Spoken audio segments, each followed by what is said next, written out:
mahal mo sa Chongsan. Hindi ko ma-real yung, ewan ko, hindi naman ako ganito, diba? But I just felt the Lord is here. I just felt the Holy Spirit is here. Because kahit na we are commemorating the death of the Lord, He is truly alive. 2,000 years ago, namatay siya. Pero at this very moment, buhay na buhay siya. That's why He knew very well. He knows very well what's in your heart, in your mind. Siguro, yung mga iba na, kasi, di na ba, baka ako tanggalin. Kanina nga, nag-usap-usap kami na Ma'am Esme. I would like to shout out muna. Ito sila Ma'am Esme and the rest of the team. Actually, mas marami pa dapat dyan because they really would love to enjoy God's presence and here in Chongsan because this is not an kumbaga traditional way of worshiping our God. Imagine in the workplace, may ganitong gawain. Sana all. Kasi marami na nakakalimot when it comes to money, yung talaga kalapaligan. God and mammon, God and money. Hindi naman na talaga kalapan si Satanas Kasi 2,000 years ago, defeated na siya. Bakit tinabagan na yun? May problema pa. Ang kalaban na talaga ng God ngayon ay ikaw, ako. Kung ano yung gusto mo. Diba? Yun ang hindi niya masaserve, hindi niya masusuppress yung free will mo. Dumalo ka dito or hindi ka naman tatanggalin Ma'am, sabi ko nga, kung ako management, mga hindi umaten, narinig ng management, tatanggalin ko sila kung ako yung management. Nagkakatawa lang kanina. Kasi diba, dinala na lang dito yung message. Of course, we are not lifting up any church or denomination. No. Even ako, every time I go around places, this is not a religion, this is not a sect. Hindi ito dadumang relihiyon man yan, nagadutin di relihiyon. Hindi ito dadumang relihiyon. This is a relationship to God. Kasi gusto kong umpisahan, kahit na marami kang relihiyon, wala pong problema sana, no? But if you don't have relationship kay God, you do not know your God on a biblical basis. You do not receive Jesus Christ as your Lord and personal Savior na siya yung namatay sa cross. Bakit mayroong Lenten season? If you do not know Him that much, wala, impyerno pa rin ang punta mo, kapatid. Kaya kanina, iyak na ako ng iyak ko. Pwede lahat ng tao talaga masabihan. That this is a serious thing. Pag hindi mo kikilalanin ng Diyos habang ikaw ay buhay. Pag namatay ka, sa impyerno yung pupuntahan mo. And this is not a game.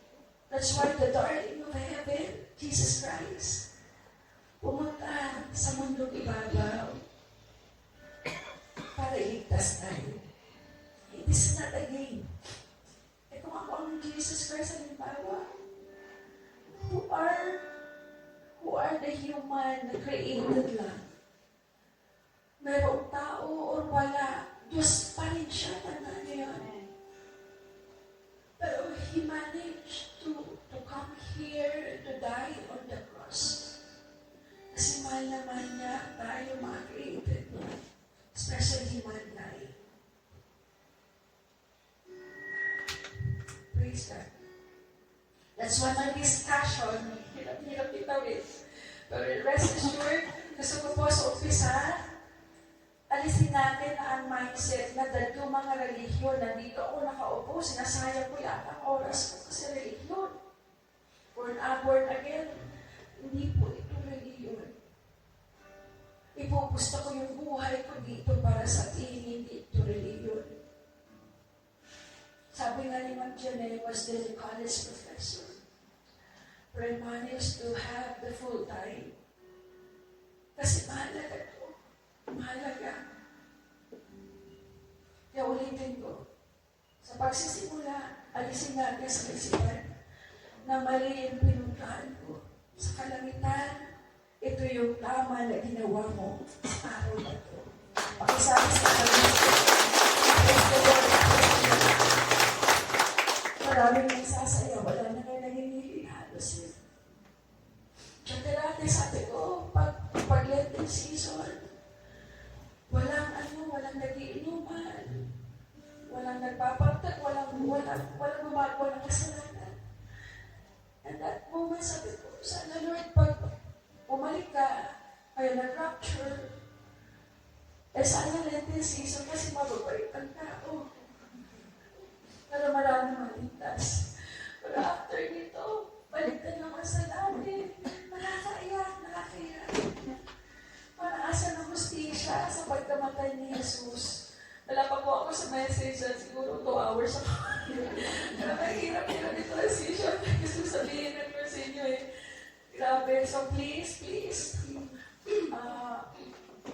message ito ng Lord sa bawat isa. We could have been to any other place other than this. Pero nandito kayo. So may purpose ang God sa buhay mo. At hindi ito sayang. Ang bawat nilalaan natin nakikinig sa salita ng Diyos by virtue of John 1:1. In the beginning was the Word, and the Word was with God, and the Word was God. If you're giving importance to the Word of God, you are giving importance to the Lord Himself. Kasi siya, ang salita yun, iisa. Kaya kung narito po kayo, binibigyang halaga nyo. Ang Diyos, di lang yung nakalam natin na bayubay siya sa krus, and we didn't do anything, we don't do anything. Give justice. Naalala ko po, may mga movie, na instead na mamatay isang tao, siya yung babalikin, may sumangga na bumaril, may sumangga sa bumabalik. So siya yung namatay in place of that as a substitute. And we love all those movies, no? Yung parang kamartiran, o punta na lang tayo sa ating mga heroes, diba? Si Jose Rizal, namatay siya sa bagong bahay sa Luneta ngayon. Martyr, because of the Philippines. Pero si Jesus Christ, hindi siya namatay para sa Pilipinas lang. For the entire world. Para sa sinupok sa lahat. That's why the power of the cross could not be underestimated.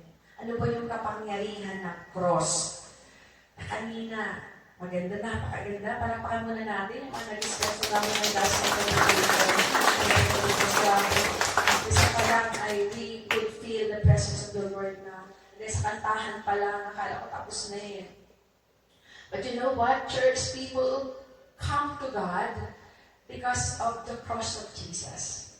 Ang tao na mamagnet dahil sa cross ni Jesus. Yun naman talaga ang rason bakit may Kristyanismo. The cross is the magnetic force within Christianity that has the power to draw people toward God. Yung cross lang. That's why ang text scripture po, 1 Corinthians chapter 1, 17 to 18. In 17, for Christ did not send me to baptize, sabi ni Pablo dito, but to preach the gospel, not with wisdom of words, lest the cross of Christ should be made of no effect. 18. For the message of the cross is foolishness to those who are perishing. But to us who are being saved, it is the power of God. So may distinction na agad. Sa mga hindi naiintindihan ang salita ng Diyos, kabulatusan yan, kahangalan yan. Ay naku, pupunta-punta pa kayo dyan. Punta na tayo sa Boracay, magsaya-saya na lang. Or you could go anywhere. That's actually foolishness sa world na hindi nakakaintindi sa ginawa ni Jesus. That's foolishness. Pero sa atin, na iniligtas ng Panginoon, because the